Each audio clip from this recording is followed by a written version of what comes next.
Bismillah. Assalamu alaikum wa rahmatullahi wa barakatuh. How is Mind Heist doing? How's everyone doing?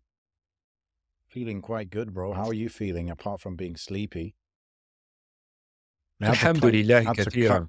had to cut your holiday short, right? Yeah, I went glamping. How was it? How much of it did you actually end up doing? Like staying, Annie? So I was going to do 3 nights, and then after the second night, I said, "Yeah, I'll do." Oh, you said And it'll then do, or I got I thought it was, something came up, Yanni. no, oh yeah, there was a few things that came up, and it made more sense to just go home. Vacate the We had a bit of a premises. family thing. Hmm. Yeah, we got a bit ill. Like I got a cold and stuff. It was a bit colder at night than I thought it would Oh, be, really? Okay. despite the fact that there's like a wood burning stove and stuff. Yeah. I lit that, but it didn't really do much. Hmm. And the kids got a bit sick, and then I got Oh. like a cold, and I just thought pushing it a third night. And Hmm. actually, that day that I decided to pack up, I got really really ill. So I'm glad I just kind of packed up and we went up. But yeah, alhamdulillah. Other than that, it was a really nice experience.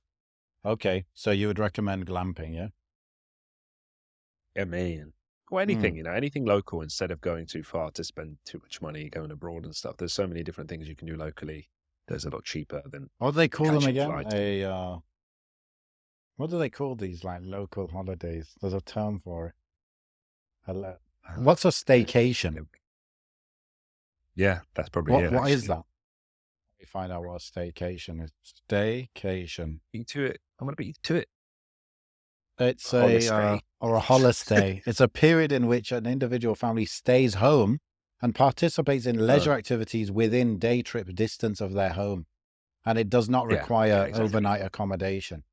Okay, so that's not really this, but it's local Sort of. local tourism, local trip. Yeah, I did Yeah. that as well, actually. Oh I yeah, how didn't. was it? We didn't discuss it because I hadn't planned to do, and then I just thought, I have a tendency to overthink, overplan. So with this thing, I was just like, I had the idea, and I was like, would it work to do it now in these days? And I was like, yeah, it would work. Okay, do it. Let's do it quick. Boom. So, I went to Bursa for like 3 days, 2 nights. Oh Yeah. Because my friend has a place there. He's not using it now. So I got free accommodation. So just the cost of renting a car. And there were not, because it was short notice, I did have to get the most expensive car that there was on offer. But it was good. I mean, it's a bit of a treat to drive a fancier car. So Mm, there you go. Berg. I've Live life. driven a couple of what I would call them fancy cars. Most people wouldn't because they're not like expensive brands, but the tech element I enjoyed. So in the UK, I rented a car that had adaptive cruise control, which means that on the motorways, I was just setting a speed and literally not touching brake or accelerator for the whole time. Because Oh really? yeah, so you set the distance that you want to keep away from the car in front of you. And once you get too close, it will reduce your speed. Right. So there was that. That was amazing. I love that. So this car had a heads-up display, which it's like projected onto the windscreen. Oh You heard of sweet. that? Yeah. So it will show you like your speed, and it will show you if it has detected a car in front of you. So you know like that it's seen it and it's slowing down because of that. Yeah. So that was that car in the UK. This one that I just rented, it did not have that adaptive cruise control, but it had lane assist. So it detects the lines on the road. And then if you're, wandering outside of the lane, it will turn for you.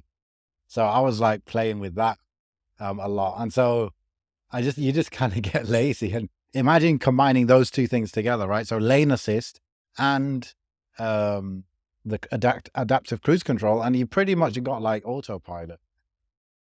Yeah. That's close to it. And obviously that's the next step. Although those cars are pretty much already out, aren't they? Like I some think so, yeah. Teslas and stuff have that. Yeah, exactly. Yeah.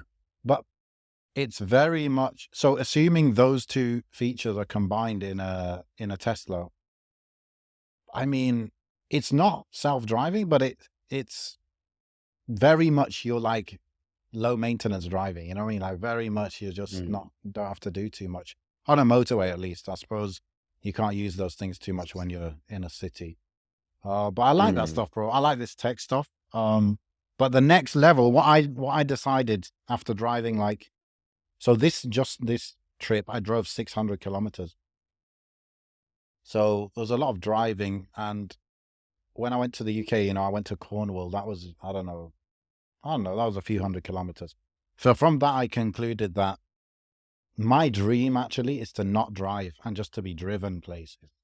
That's what I want. That's a long trip. 370 miles, bro. 370 miles because I went Bursa, then from Bursa I went to another place called Karacabey, which is like an hour drive. So there and back. And then we went on back, right. Yeah, all of this is to Bursa, then from Bursa to Karacabey, then from Karacabey back to Bursa. Then on the way from Bursa to Istanbul, we went to like Yalova, we went to Iznik Lake, a huge lake, all of these different places, Yani. So yeah. But yeah, that made me realize that I just want to be driven. I want to, that would be like a sick kind of, instead of, for example, you might say, oh, I want this car, this amazing car. Instead, I would rather get a cheap car, but have a driver. Just whenever I'm going like long distance, just like have someone to drive me. That would be sick. Your son will do it one day, inshallah. That's why we have sons. Oh, yes. Yes, so they can drive us places. Yeah. They can always say that, bro. With enough sons, inshallah, you can. They can drive you and pay for the car. Yeah. So thingy, Erdogan won as well, didn't he? And he did. You yes. Had a party. Yeah. Alhamdulillah, that was good. Yeah. I was looking. I was just on that very quickly. I was, we talk about the bias of AI and stuff. So I was like trying to make like a picture from Midjourney that has like, an Erdogan thing. Every time I put like a very basic prompt, and every time it would generate something that made him look like a supervillain. Really? Okay. It would change it, yeah. It was like it would always like make him like almost like he was a Führer or something. And I thought, yeah, AI bias coming in again. That is a bit of bias. Although I would assume it takes images from like all of kind of Google, like all of the web, like not just Western sources, right? And so like Turkish sources would have a mixture of his, it's just face. Yeah, but also, bro, like he is presented as that kind of tough guy. So even within Turkey, even the people that like him, they like him because he's a tough guy, Possibly, yeah. Let me show you actually something. On my way, this is interesting. So I went to Bursa before the elections, before the second round of the elections. So it was interesting to drive through all these different parts like Istanbul and all different cities, all on the way to Bursa, and see the election, the political advertisements and stuff, right? I've got to tell you, bro, it was 90% AKP stuff that I saw. I don't know why, but like the opposition was nowhere to be seen in terms of advertisements and stuff.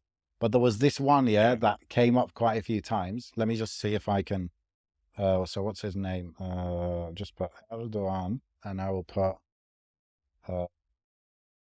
See if I can find this really sick stuff. Made him look like some sort of Air Force pilot. I don't know what. Oh, is it when he's wearing a bomber jacket? Exactly. I think bomber jacket, sunglasses. Where is it, man? There was. Here we are. It's from this. Okay, let's see if I can share my screen. I don't know why I'm always paranoid about my bookmarks. I always want to hide my bookmark bar. Okay, let me share. Okay, yeah. So it's this one basically that you can see. They've taken a version of this and they've blown it up so you just see his like torso with the bomber jacket, the sunglasses, and then they had the slogan. The slogan is Doğru Zaman, Doğru Adam, which is the right time for the right man. and they were just putting that Oh, the right. everywhere. Is that another one on the left, just next to it? What, the actual poster? Oh, No, yeah, it's to the left of the one you've selected. There seems to be like a same one, but a bit no, below. Okay. Yeah, It's that not one. exactly this. No, this is a Oh no. Okay. congratulations one. Yeah. I mean, Fair maybe enough. if I search do damn, just put that.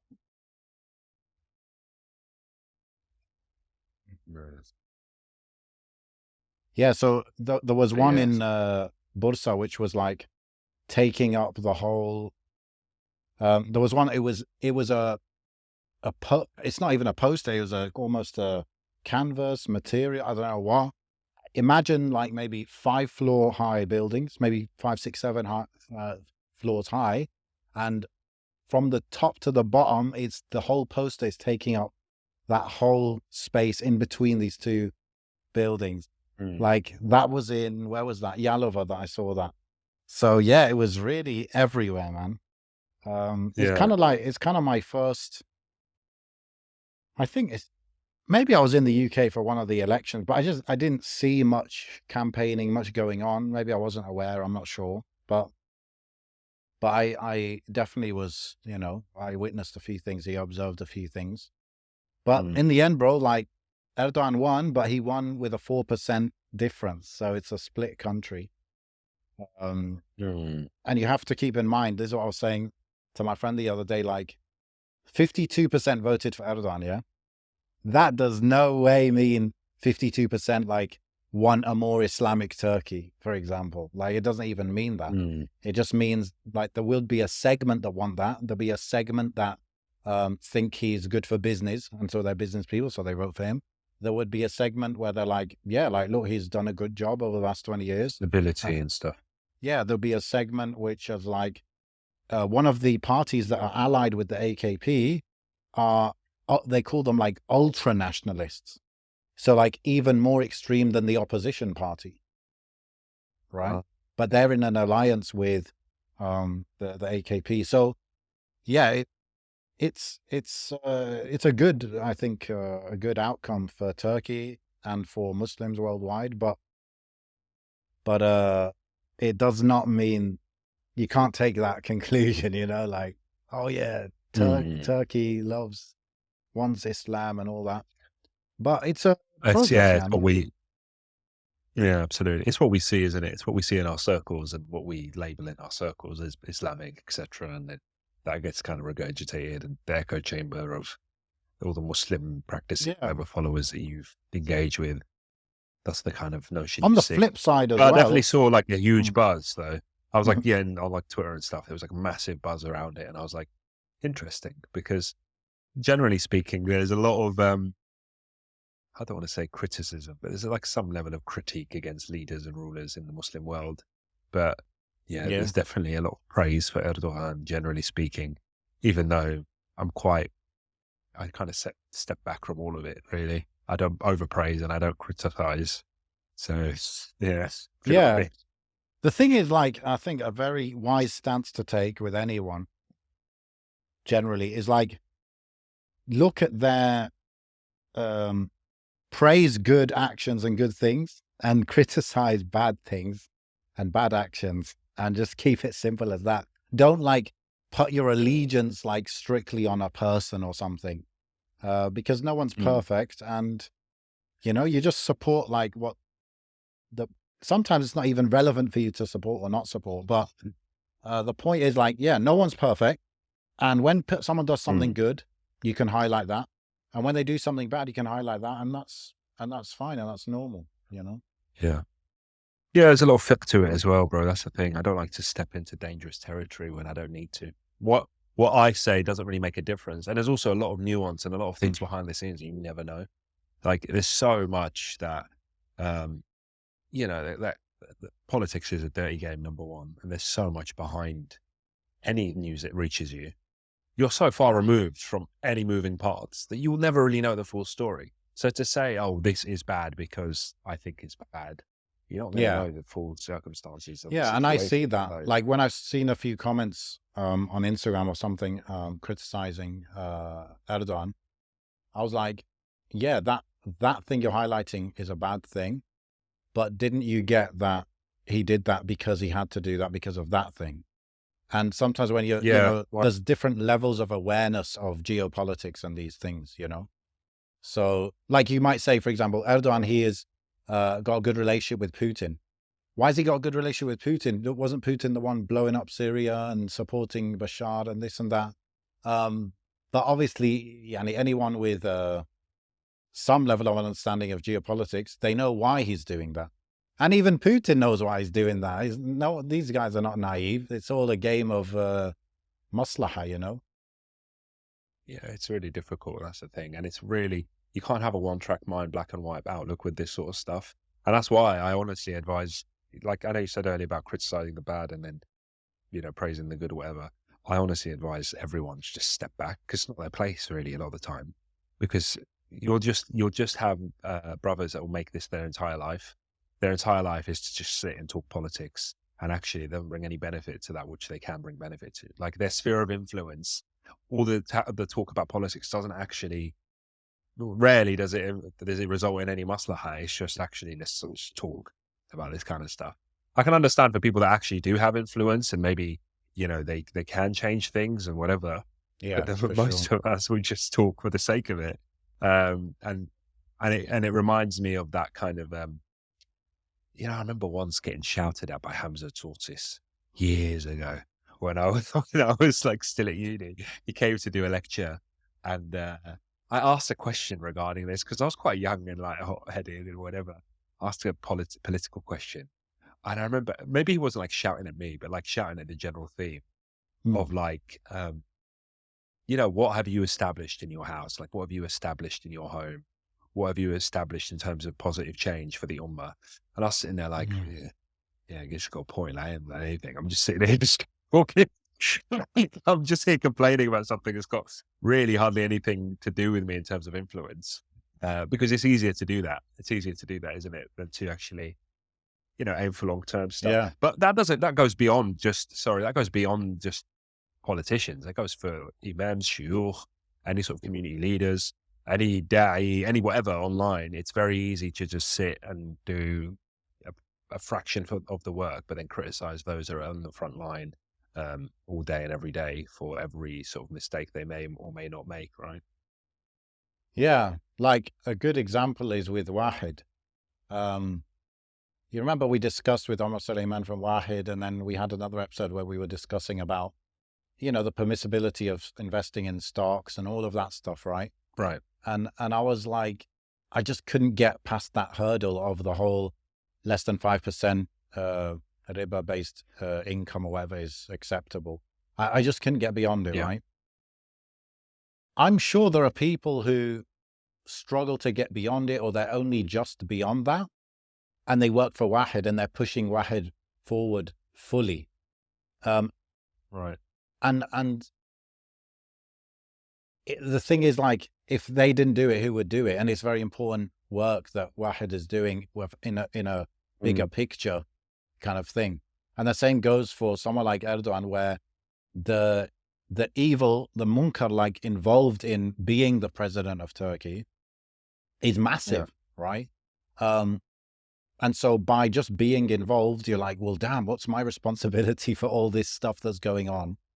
But then if not him, then who? Like, it's almost, it's like, could you call it a self-sacrifice, that you're taking on that burden of maybe some wrongdoing that's linked to that position because of a bigger picture of what you're trying to do, Yeah. Yeah. So the point is, it spreads even to this realm of like finance, Islamic finance and stuff, And all these things are necessary. Like you can't in this day and age have, really any sort of viable alternative that's still going to function as a state, in the geopolitical space, in regards to the rest of the world and trade and all that sort of stuff and political relations. I was going to say something else, but alas, there's a lot of moving parts, and who are we to make those kind of comments and judgments, I suppose. Did you have a particular topic in mind, or do you want to talk about was A what lot was of going random on in the stuff. Heist group chat.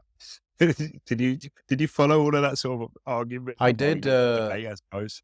Okay, yeah, I read the stuff, but I didn't listen to any of the voice notes. I remember looking at it, and there were, I think, 100. There were 100 unread messages. So yeah, then I scrolled through it, and basically the people were discussing this. Was it a document or kind of thing that was signed by a lot of mashayikh in North America regarding what is it, gender roles and LGBT. What is it? The view of Muslims towards LGBT or something. Yeah, it's essentially. It's bad of me because I haven't read the whole document and I haven't. Oh wait, so you know, haven't read it and you want to bring it up now and discuss it? Just to No, be no, clear because I here, thought maybe you had read it. I thought you had read it. I read But one what I what I thought was like the main part. Yeah. I still, until now, I'm not sure what the criticism is about. I don't really get that. Okay. But maybe that's So because I there's haven't read it. three. I'll pull it What up I've seen is more while you're, obviously. Yeah, I've seen a lot of different criticisms and endorsements. But there's three things. So there's the side. Okay, there's like the liberal kind of. I'm going to say how it is. Like there's the liberal, washed out Islam, quote unquote, that sees this as an attack on LGBTQ Muslims, right? And it's invalidating their existence and blah blah blah blah blah and all this nonsense. To be honest, that's what that is. Okay. So no one in our thing was saying that, obviously, right? No, of course not. No. And then there's what I would call the middle path, maybe, because it just happens to be that, which is endorsing this, maybe acknowledging things here and there, but actually this is a human effort and there might be imperfections. And at the end of the day, what they're trying to do is just using powers that are available to them and the things that are already recognized by the United States or the West in general. So such as the Constitution, or such as, there's no point using Sharia when the government doesn't recognize Sharia as a legislative right. This is the document, I think, is an effort to protect the position of Muslims and those that have those religious views on gender being a binary, gender being something that's unchanging, a fact of life, whatever. This is to solidify that within the realm of the Constitution, so that none of this stuff is forced upon Muslims or forced upon our children without parental consent, or without, for example, do we want this stuff just taught to us at school by force? Well, I should reserve the right to remove my children from school for that, or I should reserve the right to not partake in that, or not be forced to celebrate Pride, or not be forced to. Do you understand what I mean? And then there's how would the document be used to support those things? To be honest, I don't know what the nature of the document is. It seems to be like an open letter from what I can see. Yeah, almost so like if I'm a parent, Muslim parent in the US, like how can I use this document to benefit me? Do you know? I think it's a point of reference, isn't it? That like, oh look, 150 scholars have come together, or Shuyukh scholars, whatever, have come together to kind of cement Islam's position in America, and to show that is like a normal view. It's not an extreme. Yeah, it's a normative view. It's putting the discourse out there, because I think it's a unified voice for Muslims all over. Because at the moment, what you've got is like, you haven't got this unifying voice in America, and we haven't got it really here in England either. A unifying voice saying, this is our Islamic position. Look at this spectrum of people from all over America that are trying to say, we represent the normative view of Islam. This is our position. This is what we want. Don't force it on us. And this is a point of reference for anybody. For example, like I even considered using it myself, because I was in a different context. Like I'm not going to say the situation I was in, but I thought, oh, this is a really good document to kind of outline to somebody what Islam's, in the modern era, in the modern day, what Islam's kind of view is regarding this. And this is what I ascribe to. I can't take away what rights you've given these people, but this is my view. So don't take away my right to not agree, if you know what I mean. I think that's essentially what it's trying to say. So you're saying that you agree to everything in this document. Interesting. Nice. I haven't read the entire Okay. document. I agree with the intention. Yeah. I The agree with the intention. intention. Yeah. Yeah, if the intention is, as I understand it, is that using the tools available, the tools that we mutually recognize, so us and the government, or us and those institutions, using the same tools, we can argue that we should be left to believe our belief. And although we Yeah. might not So like it's got a what you're legal up to, aspect to it. yeah. Mm. And then the criticism, it tends to basically, from my understanding, say this isn't far enough, this isn't good enough, and actually this is legitimizing the LGBTQ whatever. Okay. This is legitimizing that and legitimizing their existence. And if you were to do this, you should have gone really hard. And why validate what is essentially a crime? Well, I want to find that part. Like, where does it say that? So this is the part that I read. Okay, the paragraph that's titled "Islam's Position on Sexuality and Gender." By a decree from God, sexual relations are permitted within the bounds of marriage, and marriage can only occur between a man and a woman. In the Quran, God explicitly condemns sexual relations with the same sex. Moreover, premarital and extramarital sexual acts are prohibited in Islam. You know what? My reaction to that was, what about Mulk Yamin? Like that's to come later. Yeah. Yes. As God explains, do not go near fornication is truly an immoral deed and a terrible way to behave. These aspects of Islam are unambiguously established in the Quran, the teachings of the Prophet Muhammad ﷺ, and a chain of scholarly traditions spanning 14 centuries. As a result, they have gained the status of religious consensus, ijma', and are recognized as integral components of the faith known to the general body of Muslims. Okay, nothing to argue with there, is there? Apart from the little point I brought up. Okay, that's where it didn't go far enough. We'll go to, I've got a screenshot which we'll go to in a little bit. It's essentially 3 tweets. Yeah. Like a reply to each other, and they literally outline the argument for and against. The for and against. Okay, so we'll go to that. Yeah. Let's go for that then. Do you want to do that now? Unless okay, it says God defined humanity as consisting of males and females, and declared that he created humans from a male and female, made them into tribes and people, so you may come to know one another. Islam affirms that men and women are spiritually equal before God, even though each has different characteristics and roles. I thought that was actually, considering like the way America is, right? And how strong I feel the whole feminist ideology is amongst, even Muslims in the US. I thought the fact that they're saying men and women have different roles, I was like, oh, that's good. Well done. Do you know what? It's a lot, I've noticed that, I noticed that some of these shuyukh or whoever have signed off on this have also, I think they've been empowered by the discourse, the manosphere discourse that's existed now. Because 10 years ago, you couldn't have really said that without even getting, friendly fire. Do you know what I mean? But now, I think this wouldn't have come out if the manosphere empowerment hadn't existed already. Like the arena hadn't been set, because you can say what other people are saying. Because if other people are saying this and they're not being persecuted, non-Muslims are saying this and not being persecuted, then you can say it too and use them as an argument to also not be persecuted, if you know what I mean. But if it was just Muslims saying this, then you could bet that it's to them, Islam is the problem. I see what you mean. I thought you meant, okay, yeah, makes sense. Interesting, yeah. Yeah. So this is about basically men and women being different but equal.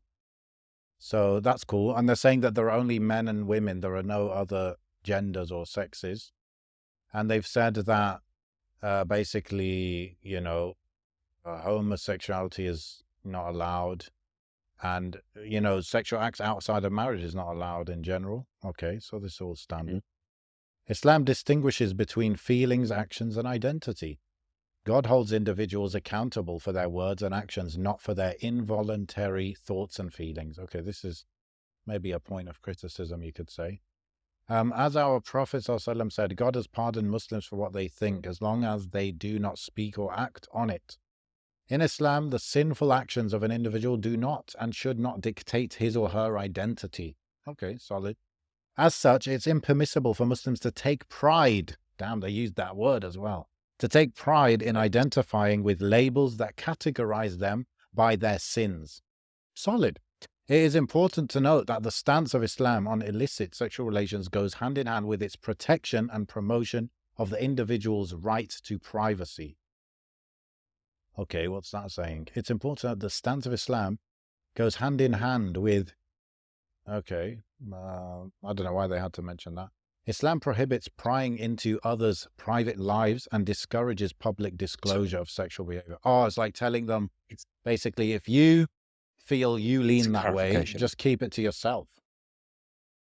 Yeah, but it's also clarification on Islam's position. Like what's happening is like, don't get the wrong idea about Islam. We're not going to start going into your homes and finding out what you're up to.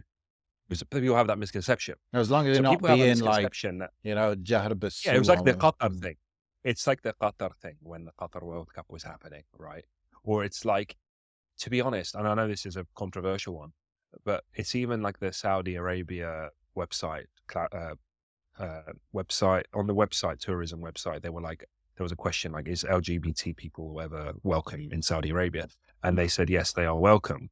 Now people took that to mean, there was one party that took that to mean, oh, look, they're inviting them. When there is also a perception that you can pretty, easily have, is that it's not that we're inviting them. We're saying they can come into the country. They're welcome to come to the country. But in fact, acting upon that stuff publicly, etc., is not, not welcome. Yeah. And welcoming them to the country is also, and could be, a catalyst into understanding Islam, understanding the culture, etc., etc. It goes back to maybe that argument of like, there's some people that go into extremes that say, oh, that so-and-so is sat with so-and-so, so that means that they're, off the manhaj or ahlul. But you can't give dawah or guide somebody or whatever without sitting and developing some sort of relationship with them. So there's angles. I don't know. All I'm saying is there's angles to it. Of course. Yeah. I think with that, for example, this question, kind of FAQ thing you just mentioned, I think obviously that is a compromise though. That is something that they wouldn't like to put, but they're like, look, we want the money, we want the tourism thing, we want a certain image in front of the world. Let's be real, it's mostly the Western world. And therefore we're going to put this. You could refrain from even putting that question on the website, right? Or you could say, look, I mean, the truth is, bro, let's say this behavior is a crime in Saudi, okay? It's a crime in Saudi. So imagine, let's swap it with another crime like theft, right? Do you welcome robbers into your country? Imagine putting that, and then they're like, yes, we welcome robbers into our country. Now, you could say, they're not welcoming them to come and rob people in Saudi, but we welcome robbers. But you wouldn't say we welcome robbers into a country. But you're saying that as if like you're saying that with a vacuum. There's a vacuum that doesn't exist. The label or an identity hasn't been built around theft. An identity hasn't been built around. So you can't deny that there are people in the world, a significant, population of people that have a government validated or a culturally validated identity surrounding this thing. So no doubt the question will be asked. And if it's not asked, and if it's not answered, then misconceptions will flourish, such as, I mean, look, today I saw a screenshot. I don't know where it's from, if it's verified or not, but America is threatening Uganda with sanctions because of Uganda's own laws against homosexuality, or they said, aggravated homosexuality, whatever that means. Okay. So America is now, if this is legit, I saw a screenshot, so I don't know, someone sent it to me. If it's legit, so now Uganda has to come up with to avoid that, if they want to avoid that, come up with some sort of clarification. Are they welcome? Yes, just don't engage in your stuff. Do you understand what I'm trying to say? So Saudi always had that conception. It's like, pretending somebody, let's say hypothetically somebody has those, is that sexuality? Maybe they're gay. Oh, I'm not going to go to Saudi. No way. And I'll tell everybody, no, I'm not going to go to Saudi, because they could just kill me on sight if they knew I was gay. Then Saudi has to maybe have a clarification. Like, are they welcome? Well, why? Yeah, just don't do your... They make that clarification when they see a need to do it or see a benefit in doing it, right? And But it that's could be that there is, what I'm because wondering. have you seen the whole? Because the benefit? whole Western world has kind of accepted it more or less. I mean, I say the whole Western world, but a lot of Europe and pretty much all of But that's what I'm America. saying. I see it more like, I'm not saying it's black and white, but I see it definitely like leaning more towards, let's compromise our principles to get some tourism dollars. Mm. Mm. You Yeah, know? it could be anything. It could be anything. It's not just tourism though. It's not. That's another thing. That's why. Yeah, my I guess argument about it's the sanction investment thing. as well. Yeah. But this It's is not all, just this is tourism. the It's all test of the sorts. life, bro. This is the test of life. Yeah, When you but go and apply for a job and the environment's not good, or it's yeah. some sort of haram job. And then you're like, I need the money. Let me do it anyway. It's the same test. It's not that I don't disagree with you, by the way. Yeah. What I'm trying to say is There's that both angles. Yeah, what you're saying and what I'm saying are both valid. yeah. They could both be valid, and we won't know the whole truth. So all I'm saying is to people is like, pump the brakes a little bit. Like, I get it. I get people out. Of course, people will be angry, and the initial response would be like, "Oh, what the hell's going on?" Yeah. But there are nuances, and there are different ways of looking at this, and I think that's what helps me sleep at night sometimes. Yeah. Is that it's husnul done in a way that, okay, what is the angle here? Okay, maybe there's more to it than I meet CI. But anyway, we'll carry on, because we could argue. I do think, by the way, that I don't actually think there's a problem in principle of letting these people into your country or Muslim country or whatever. I don't think that's a problem. I guess I'm talking more about putting that on the website.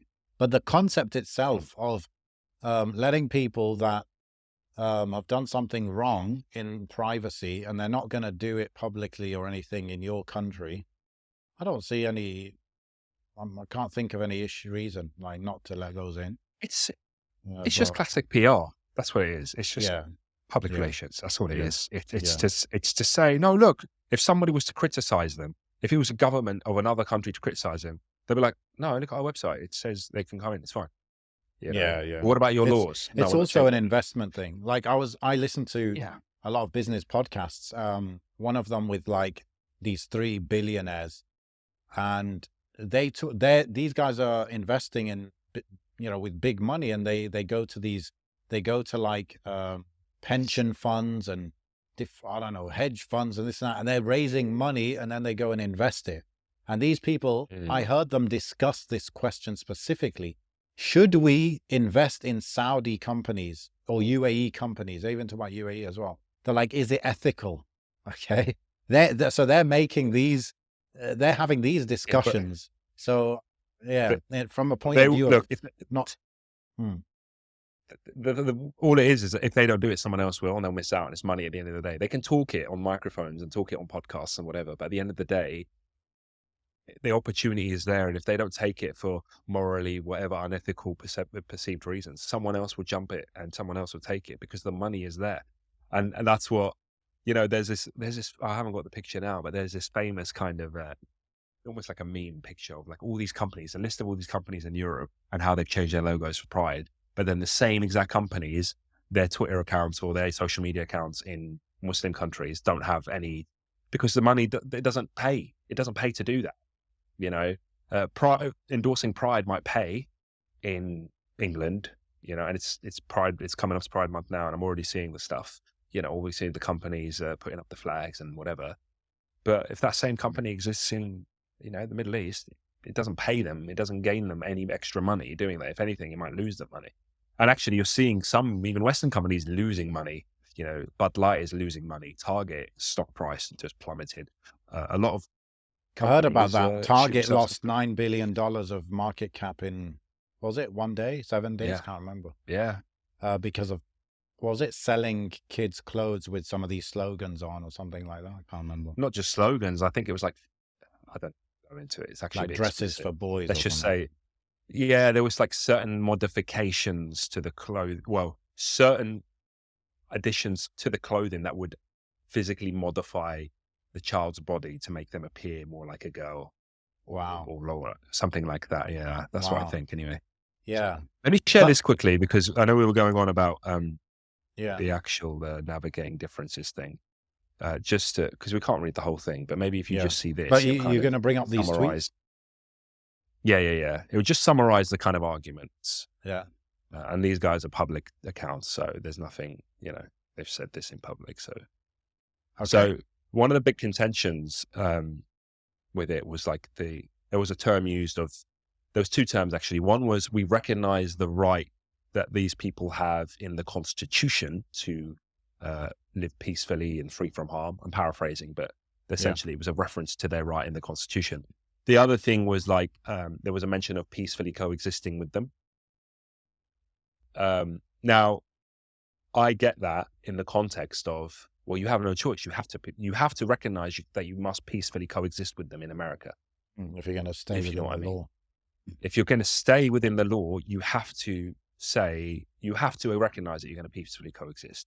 And whatever you want to, but what's happening is like different Muslims across the spectrum are taking that term peacefully coexist to mean whatever they think it means. So like, for example, the top person says, Habibi, the peaceful coexistence disclaimer could mean that they're not going to enact the had, the legal punishment, the Sharia punishment on LGBT. And to be fair, what group would have carried out that?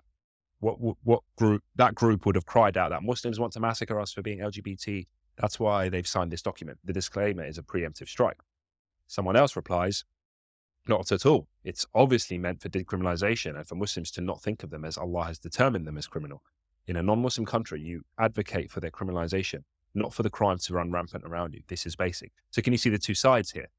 And then someone else has gone back and said, you are mistaken. The document is an American context where we are more of a minority than the LGBT and have less power and influence. Therefore, we show it to school officers to allow our kids to skip LGBT events. You are aware of how things are, right? So you can see I think a lot of it boils down to what people are interpreting certain words or phrases to mean and what the actual intention of those phrases meant. And I think that's where a lot of the clarification needs to come in. Okay. If I say to you, I want to peacefully coexist, does that mean to you that I want to promote and, I want to hold hands with you and celebrate with you or whatever it is and validate you? Or does that mean I recognize that in this land with these laws, there is nothing I can do to harm you and I'm not going to harm you, but I do not want to partake or celebrate or engage with what you're doing. Yeah. Because that's the nature and that's the reality of the laws here. I understand the first and the third tweet here. The one that's more critical, I don't actually follow the issue, don't actually follow it, but what the criticism that was in the in the Telegram group, the criticism, if I remember correctly, was basically this whole thing of using these words that we acknowledge the Constitution doesn't allow us to harm you and all that. That was one of the critiques. We acknowledge we acknowledge that the Constitution, we acknowledge your constitutional right to live in peace. Live in peace and free from abuse. Okay, yeah. I see that. Yeah, something like that, yeah. Oh, okay. Yeah. So this is under the title of our constitutional right to hold our views in the first place. So that's interesting as well, because it's like, it reminds me of, I'm thinking like, in the books of Hadith where, Bukhari would put the title of a section and then he'll put a Hadith in it. And the title would be an indication of what Bukhari's view of what the Hadith means is, right? No, absolutely. And that's what I was saying. Like they're using that. The title says what the intention is. Yeah. The intention is we're going to use the Constitution, which we both mutually recognize, to protect us as Muslims. Well, we're basically, we're in agreement. It's like, with Shia, you can't argue sometimes because we don't agree on like Sahih Bukhari. Yeah. So what you do is you find a mutual thing that, okay, look, you're American, we're American. Yeah. We agree to abide by this Constitution, right? And we use that against you, basically, to show that we can have these views. It's not illegal to have these views. Yeah. So if I was arguing, in an alternative timeline saying our Shari'i right to have this view, the other person would be like, what's Sharia got to do with it? Nothing to do with me. I don't care about your Sharia. Yeah, it's not enforceable in our country and all that. It's not enforceable. So go back to your Sharia country and enforce your Sharia there. But if I say, my constitution, my US constitutional right, then you can't really argue that well with it. Because let me read this actually. Let me read what this section says. Our constitutional right to hold our views. We recognize that our moral code conflicts with the goals of LGBTQ proponents. Okay, bro, this stuff's quite direct, to be honest. Like no, I don't think any of the shiur who signed this would say those words like in a lecture or in a khutbah, right? They wouldn't say it as boldly and black and white, but with this document, they are being quite black and white. We also acknowledge their constitutional rights to live in peace and free from abuse. Nevertheless, we emphasize our God-given and constitutional rights to hold, live by, and promote our religious beliefs in the best manner, without fear of legal reprisal or systematic marginalization. Peaceful coexistence does not necessitate agreement, acceptance, affirmation, promotion, or celebration. We refuse the false choice between succumbing to social pressures to adopt views contrary to our beliefs or facing unfounded charges of bigotry. Such coercive ultimatums and undermine prospects for harmonious coexistence. Bro, this is proper, man. Bro, do you know what?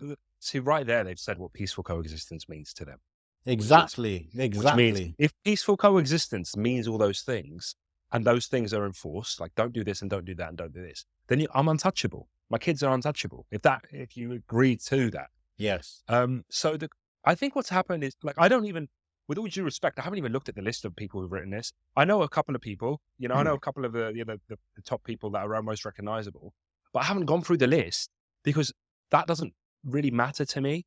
I'm not looking at like the manhaj or the aqidah of whoever wrote. I'm not. Do you know why? Because this is actually looking at the thing as it stands. If a non-Muslim wrote this, or a Jewish person wrote this, or a Christian wrote it, yeah, I'd back it because this is here to protect all of us as religious people, right? So that's why I'm not too focused on who wrote it. And there's just some criticism goes into, oh, this person wrote it, it does this and does that, and this is what they're about. Really, that's not what we're arguing. Exactly. Here. I wanted to say two things. Yeah. One is, whenever you find yourself interpreting the intention of someone, stop. Because you don't know. Oh, they're doing this because you don't know. So it's not safe. Their intention is quite clearly laid out there. Like when they said you could actually argue that in this case, from the text itself, we can bring out the intention, right? But generally, when you're saying, oh, he meant that, no, you can't assume, right? The second thing is when you look at the title, the author of a book, and then, you judge the book based on that, you're also heading in a bad direction generally, because look, even though you might disagree with the general position of someone who signed this or someone who was chief in writing this, it doesn't mean you can't agree with one page that they wrote, Yani. Come on.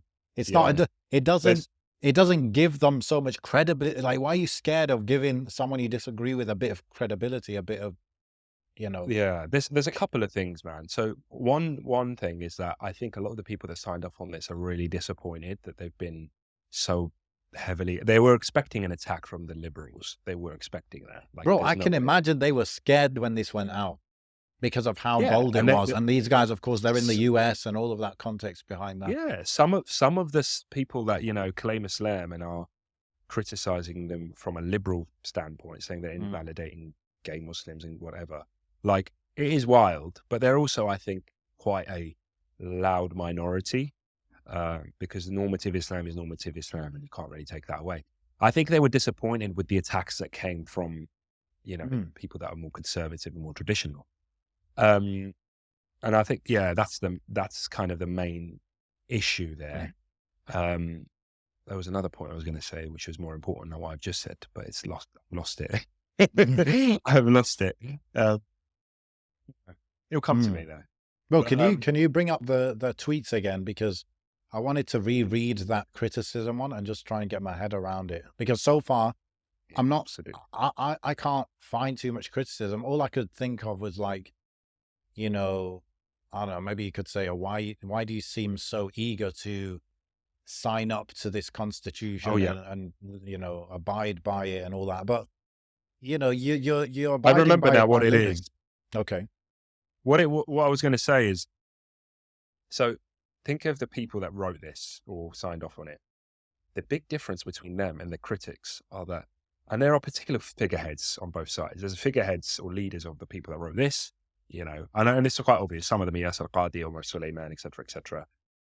And then there are people that are very heavily criticizing it. And everybody looks at these sides and think they're all the same, but they're not. And I'll tell you why. Some of them are actual physical leaders of communities. Okay. So they deal with community issues on the ground in real life, you know, seeing how actually to maintain this masjid and to maintain this the existence of this physical space for Muslims, there is a lot of navigating that needs to be done, you know, and that's not just, you know, dealing with LGBT, whatever.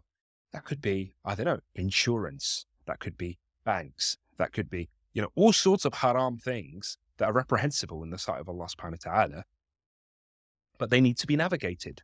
That's just physically having a Muslim space, physically, in a physical world requires so much, let alone the protection of Muslim rights physically in the physical world. It requires so much. It reminds me of Mufti, who is speaking about like Muslim wanting to be a barber, right? A Muslim wanting to be a qualified barber. You can't open a barber shop without being qualified. But to get qualified, you might need to go to barber school or whatever it is. But to go to that school, you might need to do a haram haircut here and there, shave a beard here and there, just to get the qualification. Once you got that qualification, it's like you need to crack some eggs to make us, you know, whatever it is, a pancake or whatever it is, right? The others,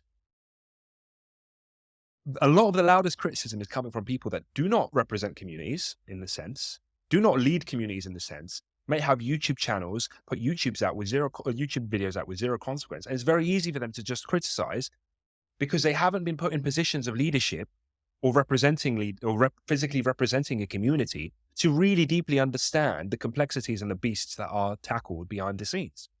And it's very easy for all of us to do that as well. You know, I was like that in the police. You know, when I was a police officer, I could see, straight away, I could see how difficult it is to navigate and lead communities. I would have discussions with imams, with Muslim representatives, and they would discuss these issues with me.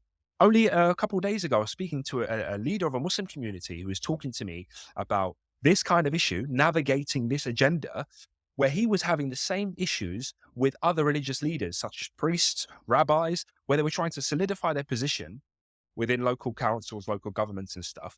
Because what was happening is that local authorities were finding out that they were kind of restricting these things or not teaching these things or trying to not endorse this stuff within their communities, and found it as discriminatory and trying to impose upon them to teach this stuff to their communities, whether you're Muslim, whether you're Jewish, whether you're Christian, whatever. In fact, a priest was removed from his post by the local authority because of this issue. So how do you as a community navigate that? How do you keep your position and benefit the Muslims without being taken away? So imagine an imam of a masjid, for example, gets stripped from his position. Okay, we're going to bring you an imam that we validate, and it's actually some, liberal, whatever half man, imam, half woman, whatever you want to call it, that has come because the local authority has endorsed him. Suddenly, you've just decimated the entire Muslim community's leadership. So how do you do that in the real world? It's great being unapologetic, and I can say whatever I want online, and I can criticize it. Oh my God, why did they do that? Why did they take a picture with that person? And why did they write this? And why did they sign off on that? When actually, you don't realize the reality of having to give and take a lot of our rights in the West as Muslims, the ability that we have to pray, the fact that mosques even exist originally in the UK. If you were to bring the people that built the mosques in the first place and put them up in front of some of these people, they would be criticized till God knows, for every little thing. Because how could you do that and sign that deal and get that insurance plan and get that bank and get that loan and get this? There's so much. So, and I'm not making excuses in that regard. Like, I'm saying the haram is still haram and the bad is still bad. But in reality, you cannot navigate these spaces. The blessings that we have, the freedoms, practical sort of establishments that we have wouldn't exist if it wasn't for the effort of people like this. So it's easy to criticize from a distance. It's easy to criticize on a YouTube video when you haven't actually walked this, haven't stepped in these shoes and haven't really provided an alternative. Like what I would like to see really from the biggest critics is rewrite this document how you believe it would benefit and protect the rights of Muslims in America. Like, rewrite it. That's what I would. That's my challenge, at least to people, is okay. You don't like this. Let's change it. Let's make it better. If in your eyes, let's discuss. Wallahu alam. Wallahu alam. Honestly, bro, like, yeah, you know, the things you bring up, like insurance, for example, like I believe Masajid, for example, in the UK, they have to have insurance, right? They have to have insurance, right? So insurance is haram, right? Generally. So that for me is much clearer wrong being done than this document, even though this document gets more criticism. But I don't know, maybe I just haven't read the whole document, but that part about they're trying to like, basically they're trying to say that we know, which is obvious, yeah, we know we're not allowed to like go and hunt the LGBT people. We know that. They're just saying we understand that, right? But they're saying we also know that the same laws that won't allow us to do that won't allow you to label us as bigots or this and that. But they're also clarifying that even if we could, we wouldn't, because it's none of our business what happens in your own private home. That's what they're trying to say as well, as an extra measure. Well, if it was, people will say, "Oh, it's just a yeah," but what they're saying is, people could say, "Oh, without the Constitution, you would come and hunt us down." That's why there's an extra clarification there. Do you understand about the privacy and whatever?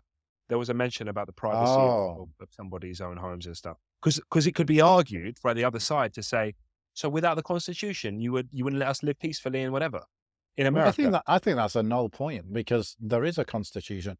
This document, this document is in the context of it being in the US and with the Constitution, and you have to abide by the Constitution and blah, blah, blah. That's the context. Without that context, yeah, maybe we would change the document, but it's then it would be a whole different situation. I mean, ultimately, I don't think this is going to stop the steamrolling of whatever this phenomenon is, this alphabet thing. Yeah, it's just doing the best you can. Yeah, it's a point of reference document, like that person mentioned in the group chat. It's when I go to a school, I have a school meeting, I can reference this and it concisely says my position without me having to argue it. Because at the end of the day, the average layman parent cannot feasibly, consolidate Islam's position on this in a concise and eloquent way without, maybe saying something wrong or being, misrepresented or whatever it is. So if you have a point of reference to refer to that can be easily read, look, 150 scholars, that means 150 leaders of communities within America have said this. And I am part of that community. And these are our community leaders and they have said this. This represents my view eloquently. I would like to take my child out of this particular class, or I would like to not celebrate this particular thing, or no, I'm not going to wear that particular rainbow lanyard, or not going to put pronouns in my bio, or my email signature, or whatever else is forced upon Muslims. Yeah. That's what this is. I'm not going to do it. Yeah, I'm not going to do it. And no, it's not bigotry or hate or whatever, whatever legal label you're going to try and put on it, and then try and get me in trouble, sued, or criminal this and because you know what, bro? Yeah. Because what people will do, what businesses and organizations can do and say, but Sammy over there, he's Muslim and he's doing it. Why can't you be like Sammy? That's a big thing, yeah. So this is to reestablish what normative Islam is. So that I can say, no, look, the scholars, normative Islam says this, and here is my evidence. Yeah. For you to read. I don't know what Sammy's doing. Sorry for anyone named Sammy, but it's just the first name popped in my head. Yeah, bro. That's what they do, isn't it? That's true. And it's like when you go to pray. You go to pray in a business. Sorry, I'll keep cutting you out, bro. But it just reminds me of you want to go and pray. Like, I remember, I'm sure I've had it in my head. Like, I worked somewhere or whatever, and I requested to pray, or it was Jummah or something. And they were like, but so-and-so, and he was a Muslim guy who doesn't pray. He's like, so-and-so doesn't pray all the time. Why do you need to? And I was like, how do I answer? I mean, I could say how it is, but then I'm going to really, degrade my colleague over there. And this is it. This is to take that out of the layman's hands and put it into people that can eloquently provide an answer. Yeah. Honestly, I have not read the whole thing, but I'm impressed. I see generally the Muslims in the US, they're on the back foot. They're not generally, they're doing defensive work rather than proactive work, right? But this is quite a proactive thing. This is a type of thing that maybe like organized Christians would do, or like these LGBT people themselves, they would do these kind of things. They would equip their people, their followers, whatever, with these kind of documents that they can use in certain contexts. That's, it's pretty proactive. It's a good thing. It doesn't like, and again, it has nothing to do with the people that signed this, whether you agree with them or not. We're talking about the document. Not talking about the people. Yeah. Because the mildest criticism, which some people can, always say, is that, oh, this is a bit late. It should have come out 10 years ago or 5 years ago or whatever. And yeah, I get that. You could say that about everything. You could say that about like a pothole that needed to be repaired in the street. Do you know what I mean? You could say that about anything. It's too late. I think only someone who does nothing with their life would say that, I think. It takes a lot, it takes a lot of moving parts. Yeah. It takes a lot of moving parts. And once again, also the discourse, you have to wait for a time where this kind of discourse could be empowered by other than Muslims, really, because you're a minority in America. So if you were the only people coming out and saying this in a society that promotes and accepts and validates, then you would be the boogeyman. You would be, drawn up. You would be sort of like, like I said, the boogeyman. But if you've got different groups, not just religious, but even beyond religious groups that are arguing the same thing, whether it is right wing, whatever it's, whatever, patriots, I don't know what else, Trump supporters, God knows, whatever, then you can kind of be a bit more empowered to argue the same things from a religious standpoint as well, just to although you should get probably minimal kind of backlash. Ideally, we would be the leaders in this, though, right? Like that should be the position, because this is not arguing on the grounds of, but Christians do this as well, so we're not bad, we're like Christians. No, this is based on legal grounds, and so it should stand its own ground, even if it's just Muslims saying it. But I get what you're saying, that the context of that helps its potency, inshallah. Yeah. I think it's also reached a point in the zeitgeist where it has very much crossed over into forced promotion, and like, if you're not with us, then you're against us kind of thing. Because before, like, I remember Pride years ago, and it was very much like one day celebration. At least here, it was like a one day celebration, and then that's it. Okay. And then now it's like the whole month of June, and then it's like there's a whole remembrance month as well at some point in the year as well. That's another month. And then it became the transgender thing kind of started cropping up way more, and now it's like all these forced, like, put your pronouns in your thing and put this and that, and now it's forced onto TV channels and forced onto kids shows and forced into the education system and forced. It's not just these people exist, don't worry about it. It's like, these people exist and you might be one of them. That's what it is, really. It's like teachers in schools are saying to kids, explore your gender. And maybe one day you might not be a boy. You might not be a girl. Have you ever thought about that? No, I haven't. But now that you said it, I'm going to start thinking about it, and that's where it's crossed the line. So yeah, I think, it's come at a time that Allah subhanahu wa ta'ala decreed for it to come, this response, at the end of the day. What happens after this, Allah knows best. There is a disappointment, no doubt, I can imagine, from the people that signed off to be kind of I don't know, decimated in this way from, I want to say, within, because we all hold the same kind of perception that this is a crime in Islam. But I think, to be honest, with whatever you do, whatever effort you do, you're always going to have critics. I just think the loudest critics seem to be people that aren't leaders of community, so they wouldn't know the complexities of having to lead one, or having to preserve these spaces. So. There is, by the way, there is a benefit to having those critiques, because it might, so you have the people who want the ideal situation always. They're always asking for the ideal situation, the purest Islam, if you like. And then you have like the people who pretty much like, they're Muslim, but they're pretty much trying to go away from Islam. And then you have the mainstream. Yeah. It's it's actually needed to have those who are always advocating for the purest, perfect situation in order to pull the conversation in that direction. You know, it's I necessary. agree, yeah. It's just that those people that are doing that, they should have a bit of empathy for the situations that people are in that you brought up, right? Like the fact that you have a physical premises, you have an address, you're a legal entity, you could be sued, you could have a masjid shut down where thousands can't pray, and all these consequences. It has happened. It has happened. It has happened. It's happened even locally here. Like I said, I gave you examples where it's happened to people that aren't even Muslim, other religious leaders. You know, I remember speaking to an imam once, and he was saying how, once again, local authority were trying to force this thing.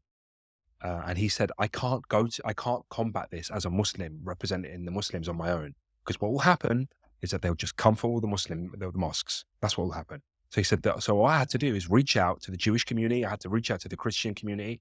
I had to formulate a plan together, and we approached it together as a three-pronged attack kind of thing to solidify our position, because they weren't going to come and start attacking all religions all at once. It's very easy to single out Muslims and Islam and say, you're the problem. Yeah. Right? Because we are the most unchanging, the most, and it's in fact, the reality is that Islam doesn't change. Yeah, we're the most principled, and we stick to our guns. But the only way to, like, let's politically navigate this, how can we navigate this? It's bring in the others. And it's a game. This is leadership. It's not, and we just take so much, this is it, we take so much for granted. Physical spaces, we take them so much for granted, and it's integral to our Islam. The masajid are integral to our Islam. The Quran itself is integral to Islam. The Quran, because the Quran could be outlawed tomorrow if we didn't argue with the constitution. If we started arguing Sharia, they'd be like, where's the Sharia coming from? What is Sharia? Oh, it's in your book. Or if we said, the Quran tells us that we have a right to have this belief and this belief and this belief and this belief. What's that Quran? Give me that Quran here. They'll have a look at the Quran. This has got this in it. And this, France were already doing it. France were already outlawing certain imams from reciting certain verses in sermons and stuff. The next step is to just outlaw the whole Quran. Really? Because if you can't preach certain ayats, Sharon law, is it Iraqi? It can happen. It can happen. They'll be like, okay, the verses that talk about Qawm Lut, don't talk about them. Don't bring them up. Don't recite them. What do you mean? Punishment to the people of the Qawm Lut? No, don't recite those verses. That's bigotry. Yeah. It's possible. But what you're actually showing, bro, from that example where they had to bring the other communities together to fight the thing legally, is that the court system is not fair. It's, you're not equal in the sight of the law. And actually, it reminds me of Hamza Zorsis. He was writing a post about the Turkish elections, and he was saying that the opposition are promising you to get closer to the West and to have true democracy and freedom. And he said, I'm in the UK. We do not have freedom. We do not have this freedom that they're promising you. Yeah.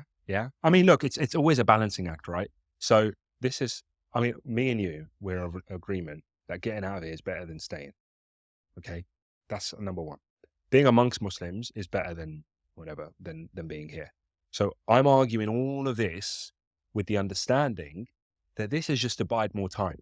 Because at the end of the day, this is the balancing act. If the right are winning,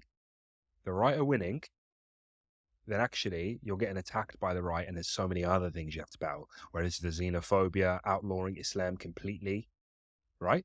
Or no, outlawing Muslims completely. That's what it was. Somebody, you know what? Someone tweeted it the other day. I'm going to read it because you're all about Twitter. I retweeted it. Yeah, I retweeted it because I thought it was so concise, and it's better than what I'm going to try and tell you now. So let's bring it up. Not bring it up. I'm going to read it because it's very short. If I can just scroll enough, because I tweet too much now, I can't find it. So, like I said, if the right were winning, then the right would want to get rid of you, get rid of Muslims completely. If the left were winning, the left want to get rid of Islam as it stands. They want to water it down. They want to change it up. Right, here we go. The right wants to delete Muslims. The left wants to delete Islam. And the only time that you're going to have some level of, not tranquility, but get on with your life as a Muslim in the West, is if the two are kind of neck and neck battling out with each other. None of them has got too much power. Honestly, because in the right are winning, then the liberals are your best friends because they're going to fight for your rights and stuff. When the left are winning, well, then you get people like Tommy Robinson praising you, which he did, praising Muslims. You're going to get people like Matt Walsh saying, oh, look, Muslims in this country don't stand for this, and we'll argue the same thing. Suddenly, when the right are in power, we don't want you Muslims here, get out of our country, Muslim ban, blah, blah, blah. You're battling between two wings of the demon because either way, whoever's in power doesn't want you. They only want you when they're weak because they want to use your arguments and your numbers to promote their vision of what America or UK or whatever should be. So ultimately, you got to get out of Dodge, as they say, if you can. I'm not saying that there's a utopia and Muslim countries are perfect. No, I'm not. But at the same time, I see people that are so overly critical of Hijra or the idea of Hijra. I keep seeing these accounts on Twitter, bro, that are like, what Hijra? What are we talking about? There's no Muslim country in the world. There's no Sharia here. There's no this and that. And just the blessing of being able to walk into a masjid like you can. I'm not just saying, I know everybody's very pro-Turkey, but anywhere in the Muslim world, yes, there are some countries. I know like even Tunisia in the past has been difficult for me practicing as a practicing Muslim. Maybe they'll go after people that are bearded or whatever. But I would rather, and Allah knows best, but I would rather have to trim my beard and be able to go to the masjid and teach my son Quran and he can memorize the Quran and, whatever, and abide by these normative values than, oh, you can have your beard and you can look any way you want to look and dress however you want to dress, but we're going to force feed you this agenda and this alphabet soup. Like, what would you rather have? In Tunisia, people say Salaam Alaikum and I can have Ramadan and there's Eid and there's this and there's that. There's so many symbols of Islam. It might not be perfect. And there's a lot of Muslim countries that aren't perfect. Name me the most liberal Muslim country. I'm trying to think at the top of my head. Give me one, Lebanon. People usually say Tunisia, don't they? Or Lebanon. Yeah. Yeah, but there's beautiful brothers that come from Lebanon. There's beautiful brothers that visit Lebanon. There's still masajid in Lebanon. There's still all sorts in Lebanon. There's still Ramadan in Lebanon. There's still Eid in Lebanon. There's still, the symbols of Islam still exist. I get there's a lot of other stuff, but what are you battling here? And I think, a lot of the criticism for Hijra come from people that can't get residency, they can't get citizenship, and I appreciate that, and I fully get that. That is a big difficulty, But for those that I think, don't, although that do, I'm somebody who I didn't have to compromise on quality of life to move country to country, alhamdulillah. But what I saw, and I think I saw this because you replied to it or you retweeted it. What I see is people saying, Muslim country XYZ is better for my Islam, but it's not better for my dunya, so I don't want it. Like it seemed like they didn't want to compromise anything like dunya wise, like, material lifestyle wise. And that's why, including, by the way, it was that thing. It definitely was something that you retweeted, something about, I feel like I got attacked in a cafe. I got kicked out of a cafe because I was wearing hijab, wasn't it? And it was Jordan, wasn't it? In Jordan. Maybe, yeah. So obviously that's one instance and blah, blah, blah. But the point is, they were using that to justify that Hijra is a no-go. Yeah. I mean, that's part of the dunya losses that you could make. But obviously you got to look at the whole picture. Well, you give up something for the sake of Allah, and Allah will bless you with that which is better. And I think what's happening is that because places like Dubai exist, and Dubai, and for real, it's that people want the best of both worlds, and they want it all. They want the deen and the dunya. Like, I'm not going to leave country unless I can go somewhere where I can have a decent lifestyle and I can have this and that and blah, blah, blah. That's fine as a goal. Of course. Yeah. Yeah, I get that. I fully appreciate that. But wallahi, I say wallahi, if you were to have children and your child comes home one day and he's been fully just mashed up mentally with some of this, their teacher has took them to the side and has been slowly, like literally grooming them with this kind of stuff because one day they were playing with the paint and they just painted their nails. I'm sure loads of kids have done that. Loads of boys have done that at school because they're just messing about. Not because they were experimenting but because people are coming in loaded, teachers are coming in with loaded kind of minds, with this loaded agenda. They will see that and think, oh, is this a sign of something? Hey, little you know, hey, little Abdullah, do you want to come and talk to me? Blah, blah, blah, blah, blah. And then suddenly they come home and you would, and that's it. And because, you know, remember what it was like at school. You come home and argue with your parents because, you know, my teacher said that XYZ fact of the world, and my dad thinks it's different. Well, I'm going to come home and argue with my dad because the teachers are educating. They're the ones educating me and they know, and blah, blah, blah. You would have wanted to make Hijra 20 years before to God knows where, to a war-torn country, just to avoid it. Well, Allah knows best. Don't trade great from a place of privilege. Don't trade, sorry, how do you say it? Don't trade. No, that doesn't work in this situation. But basically, it's like if you've got the choice between staying where you are or going to this perfect place, like you're saying, the UAE thing, where it's like very comfortable and it's a Muslim country. I think a lot of people are like, look, I'm doing the perfect thing, which is comfortable and Muslim country, or nothing. That's wrong. Like, that is wrong.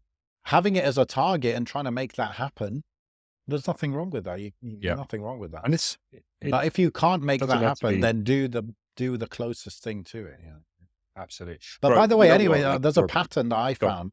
People move from the West to like UAE. Within 2 years or something, they realize, oh, UAE is not even all that, like deen-wise, yani. Yeah, I've seen that pattern. They want to. So, I mean, that didn't happen with me per se, because I grew up there anyway.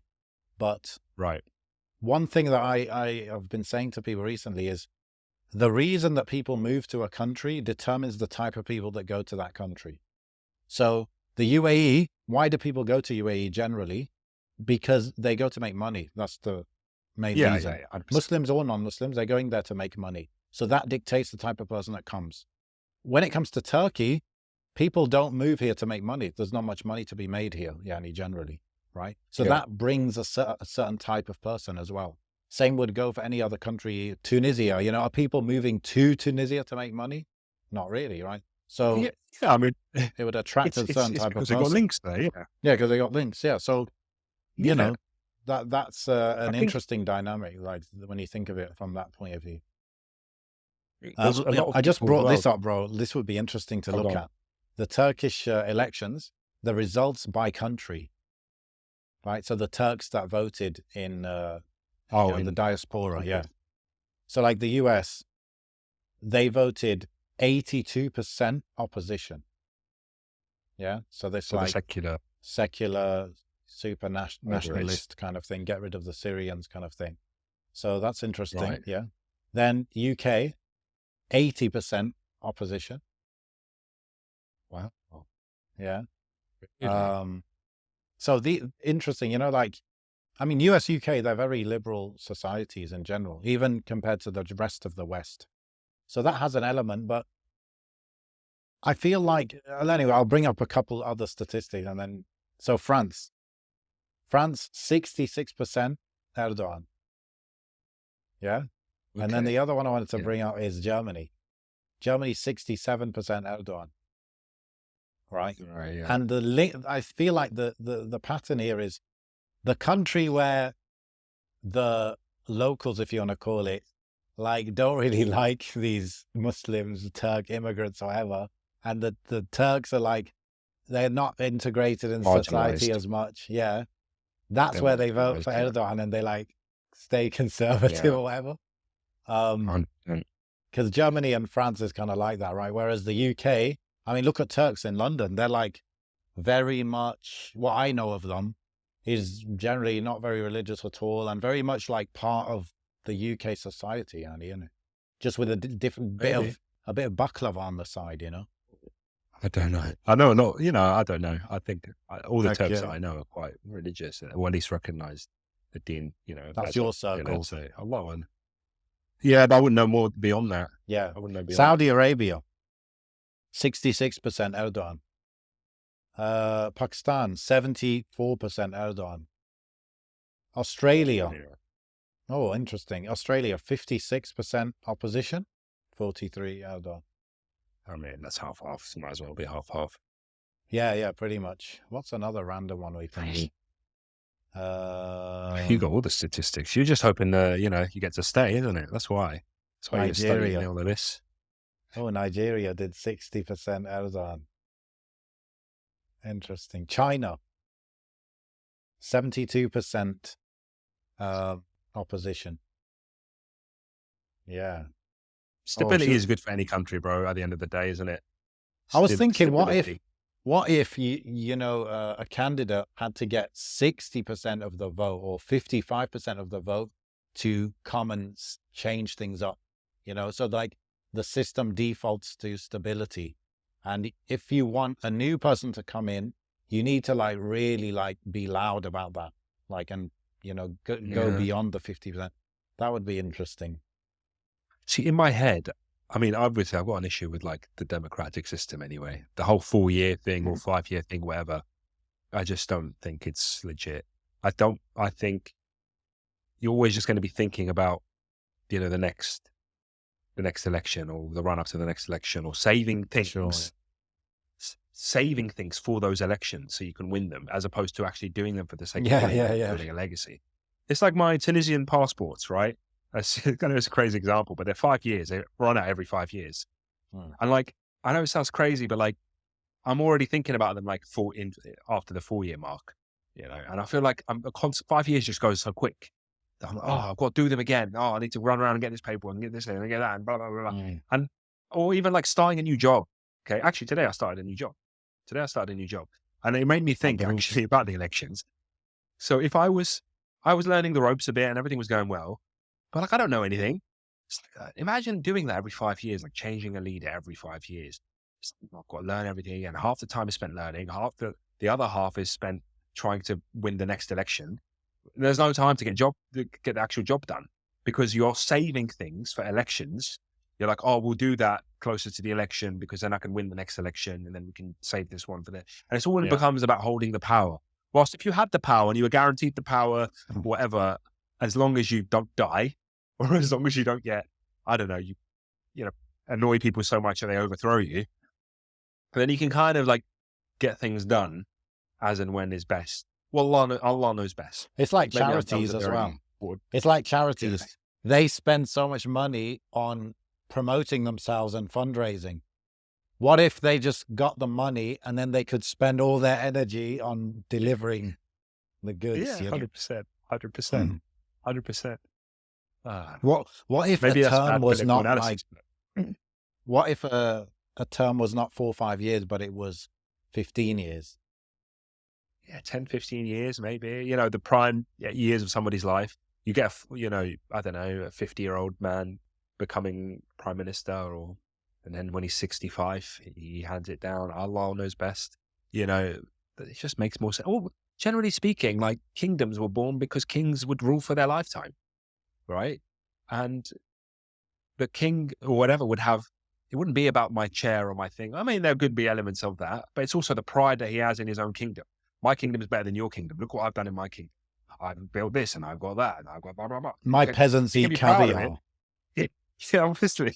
But the infrastructure and what you could build, because at the end of the day, as it is quite clearly in the Quran about this dunya being a bit of a competition between people, right? Yeah. Well, if somebody's president, instead of competing internally with other candidates and other political parties, he's competing with other nations. Because look, in my lifetime as president, look what I've done.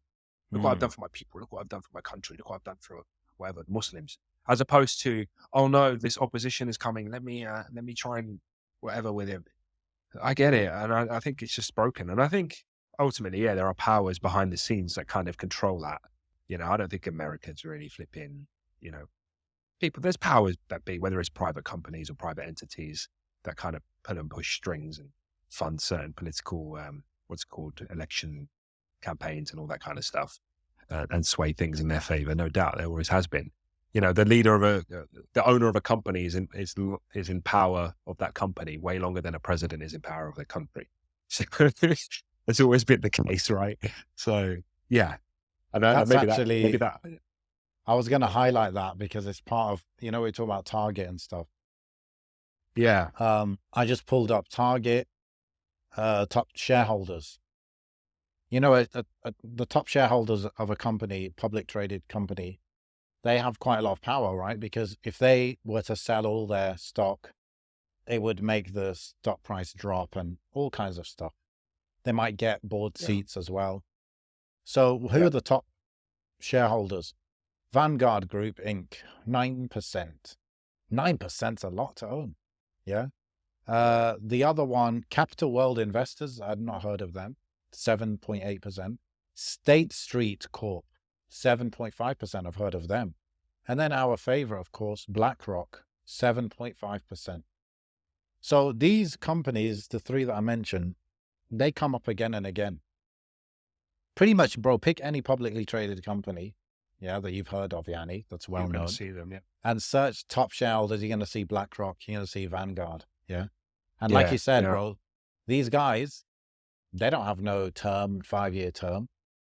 These guys are owning these companies, and they're owning 5-10% of these companies. Collectively, between these three big players, they might own 20-30% of a company. Yeah. And what can they do? What kind of pressures can they put on?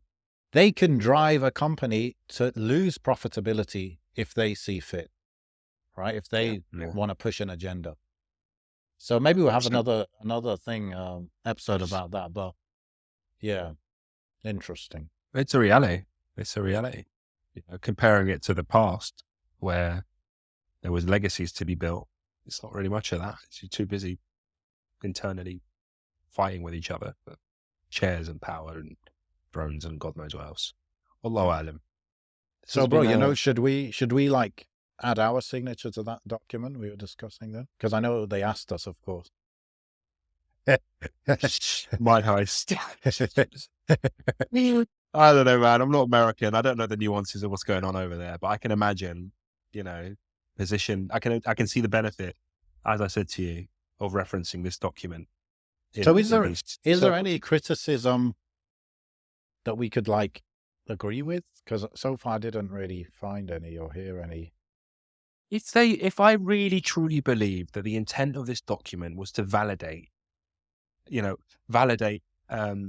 outside of the Constitution that is already validating them, or validate by choice, then I would criticize it, of course. But you can't validate what they're doing.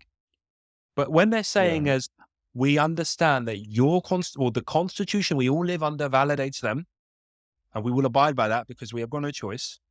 You can't say we've got no choice because that will make it look like that you can't wait for the Constitution to fall apart. Yeah, that's just like PR. Yeah, it's PR. Then but I don't believe that they're trying to, and that's what a lot of the criticism did. A lot of the criticism delved into individuals who've signed this and said, "Oh, look, there's a picture of them holding hands with the LGBT community. Or here's a picture of them at an LGBT event or whatever." Well, I'm not talking about what the individual does or what they're up to. I'm talking about what this document is saying. Yeah. But they're using those individuals' perceived agenda, superimposing it on this document and saying, "Oh, look, so every time they say we recognize or we understand, they mean because look here, back then they did a rainbow dance picture, whatever." Yeah. But that's called interpretation. That's what it is. Interpretation is separate from fact. That's why I said the three tweets succinctly kind of put it into perspective, because it was saying, peacefully coexist means this. No, peacefully coexist means this. That's what it is. At the end of the day, we're arguing about what words meant and what the intention was behind them. Oh yeah, that second tweet was saying that even if we could, we wouldn't implement the had. See, that's fully interpretation because they didn't even mention the had in their thing. They just said the Constitution. It's like saying we acknowledge that we're not allowed to go on a red light. For example, we're not allowed to go on a red light. Yeah. It's like whether you said those words or not, it's true. No, like in this country, whatever country you're in. There's other things that we can't do in the country. For example, in England, you can't do the beer in your back garden without obviously a license and all that stuff. Okay. Back in the day, I heard a story that my granddad in the UK smuggled a sheep in his back garden and did it anyway. Okay. But let's say there was like an outlaw of halal meat. Okay. Or because it's not regulated or whatever. We understand, we recognize that we can't do it in our back garden, we can't do it ourselves.